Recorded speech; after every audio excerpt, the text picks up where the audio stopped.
Hello friends, तो आज के इस वीडियो में हम लोग क्लास 12th का ज्योग्राफी का आज हम लोग फिर से 35 VVI ऑब्जेक्टिव क्वेश्चन को पढ़ने वाले हैं, जो कि आपके मंथली एग्ज़ाम के साथ साथ में आपके फाइनल एग्ज़ाम के लिए भी बहुत ही इम्पोर्टेंट हैं। तो आप लोग इसे अच्छे से देखते रहिए, वीडियो बहुत ही इम्पोर्टेंट होने वाला है। तो वीडियो को शुरू करते हैं। और आज का पहला क्वेश्चन दिया हुआ है 1 नंबर। इसमें कह रहा है क्या कि निम्नलिखित में से कौन सा मानव भूगोल का उपागम नहीं है। तो इसका आंसर होगा ऑप्शन नंबर ए, मात्रात्मक क्रांति। ऑप्शन नंबर ए इसका आंसर बिल्कुल ही सही आंसर होगा। अब देखिए आगे दिया हुआ है 2 नंबर क्वेश्चन कर रहा है क्या, निम्नलिखित में से किस महाद्वीप में जनसंख्या वृद्धि सर्वाधिक है। तो इसका आंसर होगा अफ्रीका में है। ऑप्शन नंबर बी इसका आंसर बिल्कुल ही सही आंसर होगा। अब आगे दिया हुआ है 3 नंबर। इसमें कह रहा है क्या, मानव विकास की अवधारणा निम्नलिखित में से किस व्यक्ति की देन है। तो आप लोगों को पता होगा, अगर आप लोग किताब पढ़े होंगे तो, कि मानव विकास की अवधारणा डॉक्टर महबूब उल हक ने दिया था। ऑप्शन नंबर सी इसका आंसर बिल्कुल ही सही आंसर होगा। अब आगे दिया हुआ है, इसमें कह रहा है क्या, निम्न में से कौन एक रोपण फसल नहीं है। तो देखिए यहाँ पर रबर, चाय और गन्ना क्या है, ये आपका रोपण फसल है। लेकिन जो ऑप्शन नंबर डी में दिया हुआ है चावल, ये रोपण फसल नहीं है, ये एक प्रकार के खाद्य फसल है। तो इसका ऑप्शन नंबर डी सही आंसर होगा, चावल। अब आगे दिया हुआ है, इसमें कह रहा है क्या, निम्नलिखित में से कौन एक आर्थिक क्रिया ग्रामीण बस्ती की मुख्य आर्थिक क्रिया है। तो ग्रामीण बस्ती से संबंधित है ऑप्शन नंबर ए, प्राथमिक क्रियाकलाप। आगे दिया हुआ है, इसमें कह रहा है क्या, निम्नलिखित में से भारत के किस राज्य में जनसंख्या घनत्व न्यूनतम है, मतलब कि सबसे कम है। तो इसका आंसर होगा option number B, Arunachal Pradesh. आगे दिया हुआ है, इसमें कह रहा है क्या, कि निम्नलिखित में से कौन सा खनिज भूरा हीरा के नाम से जाना जाता है। तो इसका आंसर आप लोग को पता होगा, इसका आंसर इस ऑप्शन में नहीं दिया हुआ है। इसका आंसर होगा लिग्नाइट को जानते हैं। तो इसका आंसर क्या होगा, भूरा हीरा कहते हैं, यहाँ पर होगा भूरा हीरा कहते हैं लिग्नाइट को, समझे। अब आगे दिया हुआ है, इसमें कह रहा है क्या, कि अगर आप लोग देखिए, अगर आप लोग क्लास 12th में हैं और अगर आप लोग को इसका PDF चाहिए फ्री में, तो आप लोग क्या कीजिएगा, इस व्हाट्सएप नंबर पर व्हाट्सएप कीजिएगा। नंबर है 9128300947। आप लोग इस व्हाट्सएप कीजिएगा, आप लोग को हम ग्रुप में ऐड कर देंगे और साथ साथ में क्या करेंगे, PDF भी सेंड कर देंगे, समझे। अब देखिए आगे दिया हुआ है, यहाँ पर कह रहा है क्या, निम्नलिखित में से किस स्थान पर भारत का पहला परमाणु ऊर्जा स्टेशन स्थापित हुआ था। तो देखिए इसका पहला ऑप्शन है बोकारो, दूसरा ऑप्शन है तारापुर, तीसरा है चेन्नई और चौथा है नरौरा। तो इसका आंसर होगा option number D, Narora. Option number D इसका आंसर बिल्कुल ही सही आंसर होगा। अगर आप लोग यहाँ तक देख रहे हैं और वीडियो अच्छा लग रहा है तो वीडियो को लाइक कर दीजिए, चैनल को सब्सक्राइब कर दीजिएगा अगर आप लोग चैनल पर नए हो तो। अब आगे देखिए दिया हुआ है, इसमें कह रहा है क्या, ITTP निम्नलिखित में से किस संदर्भ में वर्णित है। तो देखिए इसका आंसर होगा समन्वित जनजाति विकास कार्यक्रम। ऑप्शन नंबर सी इसका आंसर बिल्कुल ही सही आंसर होगा। अब आगे दिया हुआ है, इसमें कह रहा है क्या, निम्नलिखित में से कौन सा देश कोयला का सबसे बड़ा उत्पादक है। यानी कि इसमें से कौन सा देश सबसे अधिक कोयला का उत्पादन करता है। तो इसका आंसर होगा ऑप्शन नंबर ए, भारत करता है। अब आगे दिया हुआ है, इसमें कह रहा है क्या, ऊंचे पर्वतों और ऊंचे पठार पर किस प्रकार की बस्तियां पाई जाती हैं।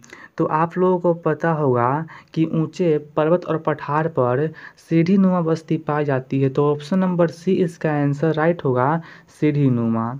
अब देखिए आगे दिया हुआ है, इसमें कह रहा है क्या, भारत के किस राज्य में बांस ड्रिप सिंचाई प्रणाली प्रसिद्ध है। मतलब कि भारत के किस राज्य में बांस के माध्यम से सिंचाई होती है? तो इसका आंसर आप लोगों को पता होना चाहिए कि बांस द्वारा सिंचाई मेघालय में होती है। ऑप्शन नंबर बी इसका आंसर बिल्कुल ही सही आंसर होगा, मेघालय में।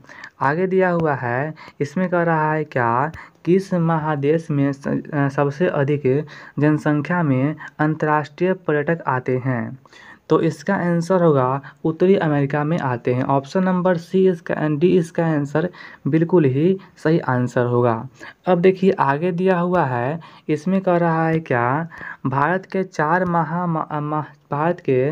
4 महासागरों को जोड़ने वाली सड़क कौन सा है? तो इसका आंसर बहुत ही सिंपल है, स्वर्णिम चतुर्भुज मार्ग। ऑप्शन नंबर डी इसका आंसर राइट आंसर होगा। अब देखिए आगे हैं, यहाँ पर कह रहा है क्या, लॉरेन सार क्षेत्र प्रसिद्ध है किस चीज़ के लिए? तो आप लोगों को पता होगा, जो लॉरेन सार क्षेत्र है वो आपका कोयला के लिए प्रसिद्ध है। ऑप्शन नंबर सी इसका आंसर बिल्कुल ही सही आंसर होगा। अगर आप लोग को वीडियो अच्छा लग रहा है तो वीडियो को लाइक कर दीजिएगा और ऐसे वीडियो पाने के लिए चैनल को सब्सक्राइब कर दीजिएगा। तो देखिए आगे दिया हुआ है, इसमें कह रहा है क्या, अंगूर की खेती कहलाती है? तो आप लोगों को बहुत अच्छे से पता होगा कि अंगूर की खेती को हम लोग बीटी कल्चर कहते हैं। ऑप्शन नंबर बी इसका आंसर बिल्कुल ही सही आंसर होगा। अब देखिए आगे दिया हुआ है, इसमें कह रहा है क्या, जियोग्राफिका जर्नालिस के लेखक कौन है? तो इसका आंसर होगा ऑप्शन नंबर बी वारेनियस है। ऑप्शन नंबर बी इसका आंसर राइट आंसर होगा। आगे दिया हुआ है, इसमें कह रहा है क्या, बिहार के लोग किस भाषा परिवार समूह से संबंधित है? तो इसका आंसर होगा द्रविड़। ऑप्शन नंबर बी इसका आंसर सही आंसर होगा, द्रविड़ से संबंधित है। आगे दिया हुआ है, इसमें कह रहा है क्या, अंकलेश्वर क्षेत्र किससे संबंधित है, मतलब कि किस राज्य से संबंधित है? तो इसका आंसर होगा अंकलेश्वर क्षेत्र गुजरात राज्य में स्थित है। ऑप्शन नंबर डी इसका आंसर राइट आंसर होगा। आगे दिया हुआ है, इसमें कह रहा है क्या, किस पंचवर्षीय योजना की अवधि 2007 से 2012 है? तो आप लोगों का पता होगा, जो 11 पंचवर्षीय योजना है, ऑप्शन नंबर सी इसका आंसर राइट होगा। इसका आंसर क्या होगा? ऑप्शन नंबर सी होगा, 11वीं पंचवर्षीय योजना। अब देखिए आगे दिया हुआ है, इसमें कह रहा है क्या, रावत भाटा परमाणु ऊर्जा संयंत्र किस राज्य में अवस्थित है? मतलब कि रावत भाटा परमाणु ऊर्जा संयंत्र किस राज्य में है? तो इसका आंसर होगा राजस्थान में। ऑप्शन नंबर सी इसका आंसर बिल्कुल ही सही आंसर होगा, राजस्थान में है। अब देखिए आगे दिया हुआ है, निम्नलिखित में से कौन सा एक रेशेदार फसल नहीं है? मतलब कि इसमें से एक ऐसा कौन सा फसल है जो कि रेशा वाला फसल नहीं है? तो देखिए कपास, कॉफ़ी और जूट आपका क्या है, रेशा वाला फसल है। मतलब कि कपास, कॉफ़ी और जूट रेशा वाला फसल है, लेकिन मेस्टा रेशा वाला फसल नहीं है। ऑप्शन नंबर सी इसका आंसर राइट होगा। इसमें हम कंफ्यूज है, लेकिन इसका आंसर सी हो सकता है।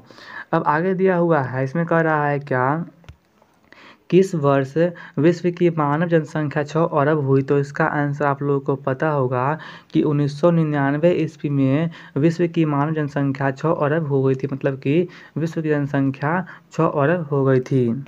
अब आगे दिया हुआ है, इसमें कह रहा है क्या, निम्नलिखित में से कौन एक उत्तर पूर्वी भारत के दक्षिणतम राज्य हैं? तो मतलब कि उत्तर और पूर्वी के दक्षिणतम राज्य कौन है? तो इसका आंसर होगा मणिपुर है। ऑप्शन नंबर सी इसका आंसर क्या होगा? सही आंसर होगा। आगे दिया हुआ है, इसमें कह रहा है क्या, कालाहारी मरुस्थल में कौन जनजाति निवास करती है? तो इसका आंसर होगा ऑप्शन नंबर ए, बुशमैन जनजाति निवास करती है। अब आगे दिया हुआ है, इसमें कह रहा है क्या, 11वीं पंचवर्षीय योजना की अवधि क्या है? तो इसको हम लोग पहले पढ़े हुए हैं, मतलब कि जस्ट पहले पढ़े हैं कि 11वीं पंचवर्षीय योजना की अवधि क्या थी। तो इसका आंसर हमें आप दीजिएगा कमेंट बॉक्स में कमेंट करके, समझे? तो अब आगे बढ़ते हैं, ये आपका क्वेश्चन क्या है, SWA, समझे? आप लोग कमेंट कीजिएगा इसका आंसर। अब देखिए आगे दिया हुआ है, इसमें कह रहा है क्या, बांस ड्रिप सिंचाई प्रणाली कहाँ प्रसिद्ध है। तो आप लोगों को हम ये भी पढ़ाए हैं पहले कि कहाँ प्रसिद्ध है, तो इसका आंसर भी आप लोग दीजिएगा कमेंट बॉक्स में, क्योंकि इसे हम आप लोगों को पहले ही बता चुके हैं इसी वीडियो में, समझे। अब देखिए आगे दिया हुआ है, इसमें कह रहा है क्या, नवनिश्चयवाद के प्रवर्तक कौन है। नवनिश्चयवाद के प्रवर्तक कौन है, तो इसका आंसर होगा टेलर है, समझे। ऑप्शन नंबर ए इसका आंसर राइट आंसर होगा, और इसका पूरा नाम है ग्रिफिथ टेलर, समझे। अब देखिए आगे दिया हुआ है, इसमें कह रहा है क्या कि निम्नलिखित में से कौन सा राज्य गोंडवाना कोयला के लिए प्रसिद्ध है। यानी कि इसमें से कौन सा एक ऐसा राज्य है जो कि गोंडवाना कोयला के लिए प्रसिद्ध है। तो इसका आंसर होगा झारखंड राज्य है जो कि गोंडवाना कोयला के लिए प्रसिद्ध है। ऑप्शन नंबर डी इसका आंसर बिल्कुल ही सही आंसर होने वाला है। आगे दिया हुआ है, इसमें से कौन सा महत्वपूर्ण जूट उत्पादक क्षेत्र है। मतलब कि इसमें से कौन सा एक ऐसा क्षेत्र है जहां पर जूट सबसे अधिक अच्छी मात्रा में उगाई जाती है। तो इसका आंसर होगा option number C, Ganga delta में उगाई जाती है। आगे दिया हुआ है, इसमें कह रहा है क्या, मेगानगर की जनसंख्या कितनी होती है। तो मेगानगर की जनसंख्या 50 लाख से अधिक होती है, समझे। और मिलियन सिटी की जनसंख्या 10 लाख से अधिक होती है। यानी कि अगर पूछेगा कि मिलियन सिटी की जनसंख्या कितना होता है, तो 10 लाख से अधिक, और पूछेगा कि मेगा नगर की जनसंख्या कितना होता है, तो 50 लाख से अधिक। तो इसीलिए इस क्वेश्चन का आंसर ऑप्शन नंबर बी हो जाएगा, 50 लाख से अधिक। अब देखिए आगे दिया हुआ है, इसमें कह रहा है क्या, फरीदाबाद किस राज्य का एक शहर है। फरीदाबाद किस राज्य का एक शहर है, तो इसका आंसर होगा उत्तर प्रदेश का है। ऑप्शन नंबर ए इसका आंसर बिल्कुल ही सही आंसर होगा। अब आगे दिया हुआ है, इसमें कह रहा है क्या, गेहूं की खेती के लिए आदर्श तापमान कितना होना चाहिए। तो भाई गेहूं की खेती के लिए सबसे आदर्श तापमान है, सबसे अच्छा तापमान है 10 डिग्री सेल्सियस से 20 degree Celsius. Option number B इसका आंसर बिल्कुल ही सही आंसर हो जाएगा। अब देखिए आगे दिया हुआ है, सरदार सरोवर परियोजना किस नदी पर है। मतलब कि सरदार सरोवर परियोजना किस नदी पर स्थित है। तो इसका आंसर आप लोगों को पता होगा, यह आपका नर्मदा नदी पर है। ऑप्शन नंबर ए इसका आंसर राइट होगा, नर्मदा नदी पर है। और आप लोगों के लिए क्वेश्चन है कि नर्मदा नदी किस राज्य में स्थित है, तो आप लोग बताइएगा कमेंट बॉक्स में। अब आगे दिया हुआ है, आज का लास्ट क्वेश्चन है कि बाबा बुदन की पहाड़ी किस राज्य में है। तो देखिए इसका आंसर होगा ऑप्शन नंबर ए कि बाबा बुदन की पहाड़ी कर्नाटक राज्य में है, समझे। तो आज की इस वीडियो में इतना ही था। अगर आप लोगों को इसका पीडीएफ चाहिए फ्री में, तो आप लोग क्या कीजिएगा, इस वीडियो के नीचे डिस्क्रिप्शन बॉक्स में आपको व्हाट्सएप ग्रुप का एक लिंक मिल जाएगा। वहां से आप लोग व्हाट्सएप ग्रुप में जुड़ सकते हैं, जहां आप लोगों को हम पीडीएफ सेंड कर देंगे। या आप चाहे गर्ल्स हैं या आप व्हाट्सएप ग्रुप में ऐड होना नहीं चाहते हैं, तो आप लोग इस पर व्हाट्सएप कीजिएगा, इस नंबर पर व्हाट्सएप कीजिएगा और लिखिएगा पीडीएफ ज्योग्राफी का, तो आप लोगों को हम पीडीएफ सेंड कर देंगे। इस वीडियो का पीडीएफ सेंड कर देंगे, समझे। नंबर है 91 28 300 947, समझे। अगर आप लोग को वीडियो अच्छा लगा होगा तो वीडियो को लाइक कर दीजिएगा, समझे। वीडियो को लाइक कर दीजिएगा और एक अच्छा सा कमेंट कर दीजिएगा और अपने दोस्तों में शेयर कर दीजिएगा, ताकि आपका दोस्त लोग भी अच्छा से तैयारी कर सके। और इसी प्रकार के वीडियोज पाने के लिए चैनल को सब्सक्राइब कर दीजिएगा और ऑल में कर लीजिएगा, ताकि आप लोगों को वीडियो हमेशा मिलता रहेगा। तो अब मिलते हैं अगले वीडियो में, तब तक के लिए धन्यवाद।